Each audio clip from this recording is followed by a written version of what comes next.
Buongiorno, ben trovati, benvenuti a questa prima edizione del nostro telegiornale. Vediamo insieme i principali titoli di oggi.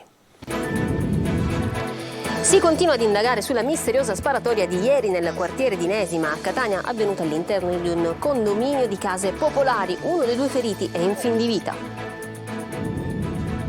Ancora un incidente sul lavoro in Sicilia, un operaio cade da un'autocisterna e muore nel Siracusano. Un giardino per non dimenticare. Il Comune di Palermo accoglie l'appello per tutelare Via D'Amelio, teatro della strage del 92 in cui persero la vita il giudice Paolo Borsellino e 5 agenti della sua scorta. Il sindaco Cateno De Luca fa sgombrare il Palazzo dei Congressi di Taormina. Il quartier generale delle manifestazioni estive era privo di certificazione di agibilità. Il Filmfest prosegue secondo programma. Calcio, Luca Tabbiani a Catania, orgoglioso di essere qui, dice il nuovo allenatore rossazzurro, accolto dai tifosi con selfie e abbracci.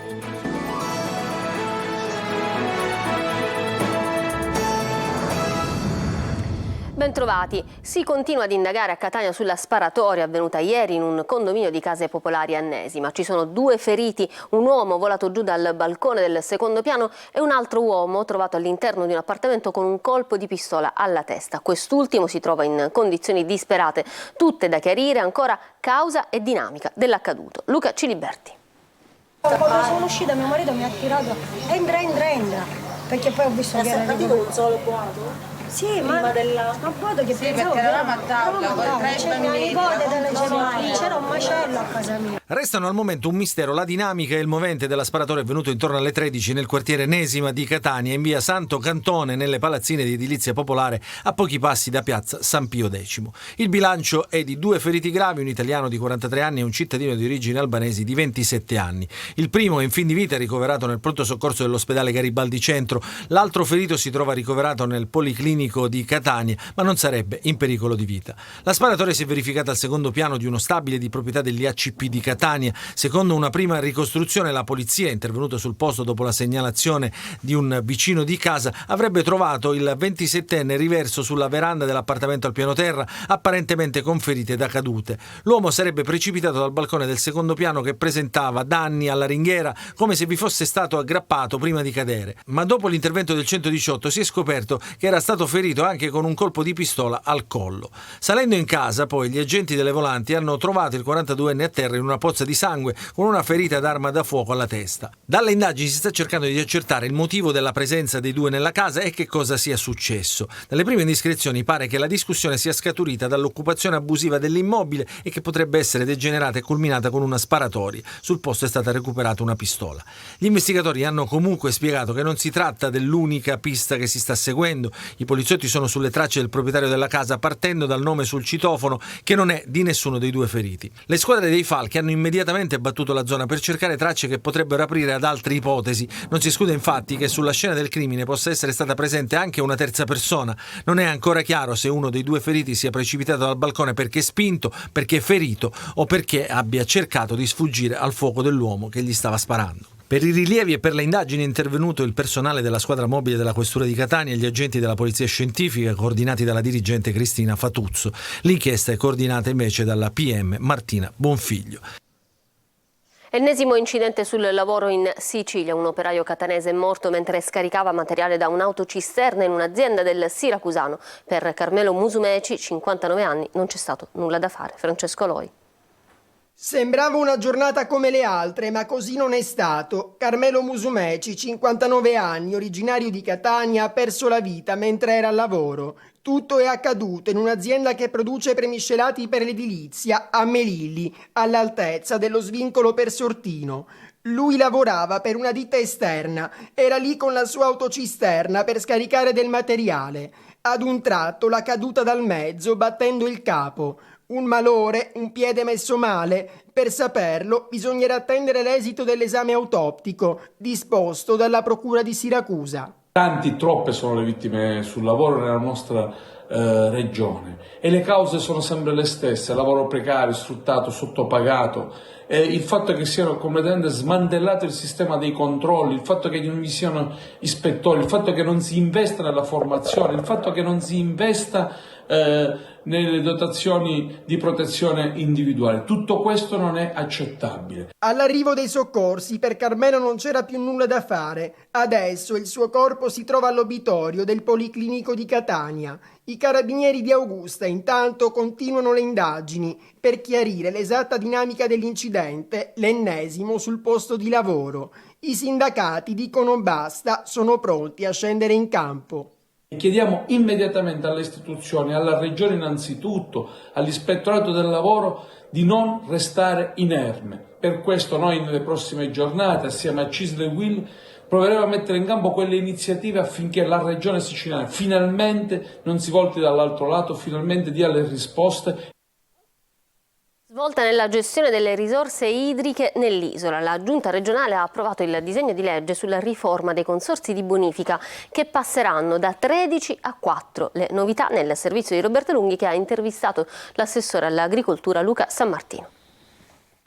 Un risultato storico per la Sicilia, una svolta importante nella gestione delle risorse idriche per l'irrigazione. È il presidente della regione, Schifani, che commenta l'approvazione da parte della Giunta regionale del disegno di legge di riforma dei consorzi di bonifica e dell'intero sistema dell'irrigazione in Sicilia. Soddisfatto per il testo di legge predisposto dopo mesi di confronto e dialogo con produttori, agricoltori e associazioni di categoria, il vicepresidente della regione e assessore all'agricoltura Luca Sammartino, che ha fortemente voluto la riforma che arriva nei tempi promessi, e cioè entro il 30 giugno. Questi i punti nodali. Dal canone irriguo sociale si passa a un canone irriguo che verrà pagato soltanto per il beneficio irriguo che l'agricoltore riceverà.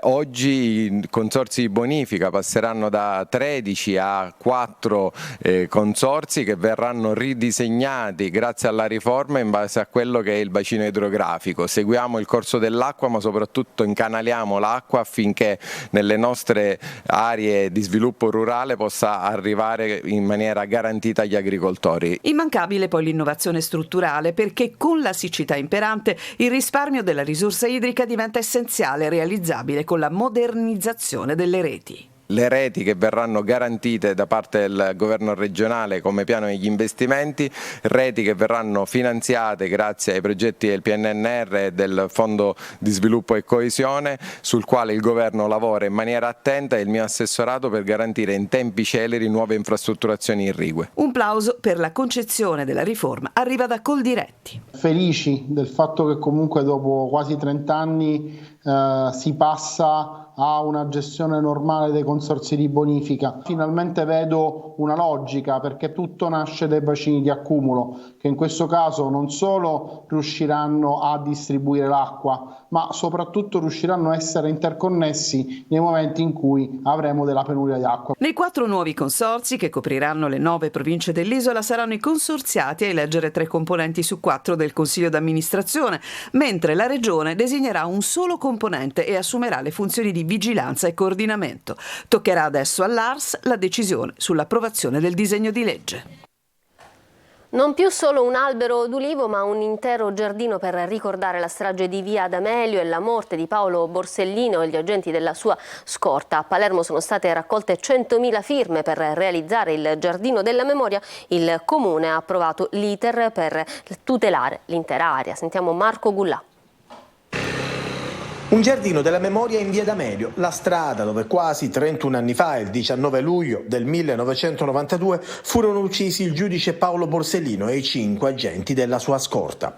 Il Comune di Palermo, con un atto di indirizzo del vice sindaco Carolina Varchi, ha raccolto la petizione lanciata da Salvatore Borsellino e avviato così l'iter per la piena valorizzazione dell'area attraverso un percorso di rigenerazione urbana e tutela ambientale. L'ulivo piantato dalla madre di Borsellino, che vediamo nelle immagini, diventerà quindi un'icona della memoria. Riteniamo che per Via D'Amelio debba iniziare un percorso di rigenerazione urbana, un percorso che veda la valorizzazione di quell'albero come albero monumentale, come bene immateriale della nostra tradizione e dunque con un elevato valore culturale, e che attorno vi sia un vero e proprio giardino della memoria. Soddisfatto Salvatore Borsellino, il fratello di Paolo, che il giardino della memoria in Via D'Amelio se lo immagina così. Io mi immagino che diventi un giardino veramente, cioè non un olivo sopraffatto e assediato dalle macchine, ma un posto dove ci si possa sedere su della panchina con dell'aiuole sotto le fronde di quell'albero a meditare su come fanno le tante persone che arrivano da ogni parte del mondo, d'Italia e del mondo, che vengono a quell'albero e che purtroppo sono assediati e disturbati dalle macchine. Spero che si possano sedere in pace a meditare sotto le fronde di quell'olivo. Io quando vengo a Palermo non vado mai al cimitero a trovare mio fratello, vado in via D'Amelio perché per me mio fratello è lì. Un luogo quindi dove meditare. Serve perché la memoria ha bisogno di simboli e per questo serve un luogo fisico. Se ha letto i sepolcri di Vittorio Alfieri era proprio il concetto che esprimeva, quello che dice all'ombra dei cipressi e presso l'urne dei morti. C'è necessità di un luogo fisico e niente meglio di quel luogo fisico, perché quell'olivo ha le radici di quell'olivo affondano in quella terra che è stato bagnato dal sangue mescolato insieme di Paolo e dei suoi ragazzi, e quindi niente meglio di quell'olivo può essere un luogo di memoria per ricordare queste persone che hanno sacrificato la loro vita per noi. A Catania nasce la prima comunità energetica in un complesso di 140 alloggi popolari nel quartiere di Nesima. Consegnati ieri mattina i lavori per l'efficientamento energetico che costeranno 5 milioni di euro. Ce ne parla Tonino De Mana. Una comunità energetica in un complesso di 140 alloggi popolari in via Santo Cantone. Parte da Nesima il primo esperimento degli ACP di Catania, che ha consegnato lavori per 5 milioni di euro per la realizzazione di interventi di efficientamento energetico. Una svolta ecologica resa possibile grazie al Piano Nazionale di Ripresa e Resilienza, come ha sottolineato il sindaco Trantino, che nell'incontro con la stampa ha voluto evidenziare l'importanza e la sinergia tra enti nel tentativo di intercettare finanziamenti ed avviare progetti futuribili. Ma il mondo va necessariamente verso uno sviluppo sostenibile, pertanto diventa necessario cominciare a pensare delle forme di autosostentamento degli edifici, e in questo è stato veramente lungimirante gli ACP. Ringrazio il Presidente Siccardi, ringrazio tutto il Consiglio di amministrazione, perché attraverso l'attivazione di questi lavori ha permesso ai residenti di uno stabile sostanzialmente di riuscire ad alimentare di energia da soli il proprio fabbisogno e pertanto creare le condizioni per un'esistenza non solo più green, perché altrimenti sembra solo uno slogan, ma soprattutto più sostenibile economicamente. Saranno le case popolari che vedete in queste immagini ad essere avviate ad un percorso virtuoso in grado di favorire l'aggregazione e l'inclusione sociale, naturalmente senza perdere di vista l'ambiente. La comunità energetica è un'esperienza sicuramente innovativa dove il cittadino diventa produttore di energia, per cui attraverso l'attività tecnica in realtà la comunità energetica usufruisce dell'energia prodotta e nello stesso tempo si crea anche un'economia che poi le regole che verranno stabilite dal condominio potranno destinare. A Nesima il primo esperimento su Catania. A Nesima il primo esperimento su Catania città, perché anche ad Adrano la settimana scorsa abbiamo inaugurato la seconda comunità energetica. 11 gli interventi finanziati dal governo nazionale agli ACP di Catania per un totale di 29 milioni di euro. Al Teatro Greco di Siracusa successo di pubblico e applausi per la prima di Ulisse, l'ultima Odissea, che rivisita l'opera di Omero in chiave moderna. Musica, danza e teatro si sono incontrati nell'originale spettacolo diretto da Giuliano Peparini. Sentiamo Francesco Aloi.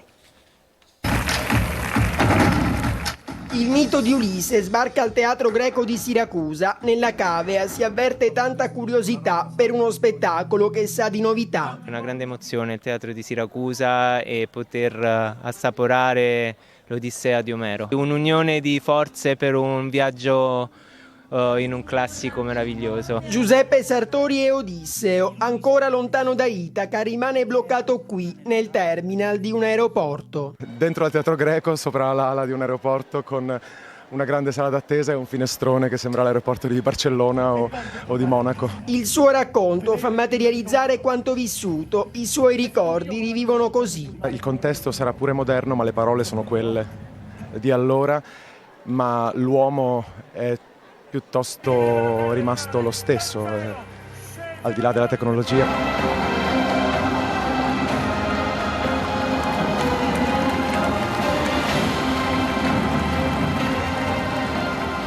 Le parole di Omero che si intrecciano con la musica e la danza, il Ciclope, Circe, Calipso, ma anche Scilla e Caridi, le tappe del viaggio di ritorno da Troia rivissute in uno scenario tutt'altro che antico.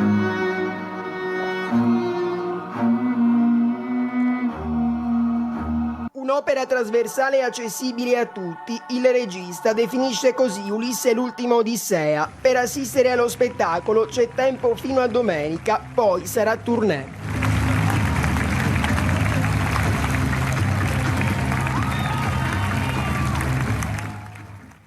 Agenti della polizia locale hanno fatto sgombrare il Palazzo dei Congressi di Piazza Vittorio Emanuele a Taormina, quartiere generale di tutte le manifestazioni estive taorminesi e punto di appoggio delle biglietterie degli eventi. Lo sgombero è avvenuto mentre è in corso il Festival del Cinema, che comunque prosegue la sua programmazione. A dare la disposizione è stato il segretario comunale Giuseppe Bartorilla, che ha anche avviato le procedure per le verifiche della vulnerabilità sismica, allo scopo di ottenere la certificazione di agibilità del complesso. Non si sa adesso per quanto tempo il Palazzo dei Congressi rimarrà chiuso. Nei giorni scorsi il sindaco Catenau De Luca ha revocato la concessione alla società Aditus, che gestisce gli ingressi, gli eventi e i servizi in molti siti della Sicilia orientale. Noi adesso ci fermiamo per una pausa e ritorniamo tra poco con lo sport.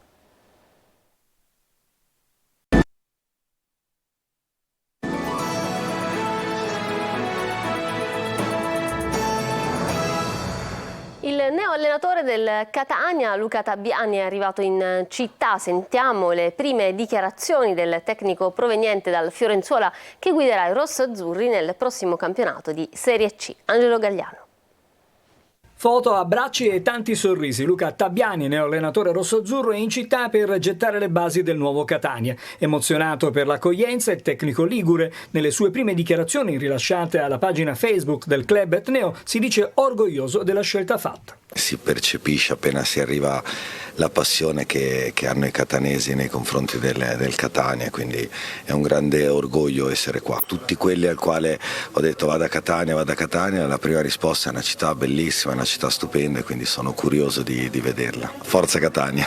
Caloroso l'abbraccio con il DS Antonello Laneri, con il quale negli ultimi mesi ha avuto un rapporto quasi quotidiano. Ne ho avuto più colloqui con il direttore, perché in questo periodo parlavamo appunto di idee magari da poter affrontare, oppure discutevamo sui ragazzi che facevano parte già l'anno scorso della rosa. Fautore di un calcio aggressivo e propositivo, Tabbiani è pronto ad esportare questa sua idea anche ai piedi dell'Etna. A me piace una squadra che va a cercare di prendere palla il prima possibile, a cercare comunque di avere un po' di dominio dentro la partita, di cercare di trovare soluzioni per essere offensivi, ma soprattutto propositivi nella voglia di andare a correre in avanti sia con che senza la palla. Poi penso che l'alchimia tra noi, staff, i ragazzi e la società sarà la cosa che potrà fare la differenza. Per la dirigenza rossazzurra e per Tabbiani sarà un fine settimana di lavoro tutto incentrato sul mercato. Si parte dalle riconferme, tra queste forse anche quella di Betels, il giovane portiere lettone, corteggiatissimo da diversi club, avrebbe accettato la proposta del Catania per restare in rosso-azzurro. In ogni caso il direttore sportivo Laneri lavora all'ingaggio di altri 2 portieri, ma come più volte detto la rosa del prossimo anno sarà profondamente rinnovata, una quindicina gli acquisti in programma che interesseranno tutti i reparti. Per l'attacco nelle ultime ore il Catania, nonostante la resistenza della Virtus Francavilla, avrebbe accelerato per Patierno, ma non mancano le alternative sull'agenda di Laneri, che nel corso del weekend, in accordo con Tabbiani, proverà a delineare la nuova rosa. I primi tasselli del nuovo puzzle potrebbero già essere annunciati nelle prossime ore. Bene, questa era l'ultima notizia. Nel nostro telegiornale non ci sono ulteriori aggiornamenti. Io vi lascio alla programmazione di Antenna Sicilia e alla rassegna stampa questa mattina curata da Luca Ciliberti. Da parte mia, dei tecnici della regia è tutto. Un buon proseguimento di giornata. Arrivederci.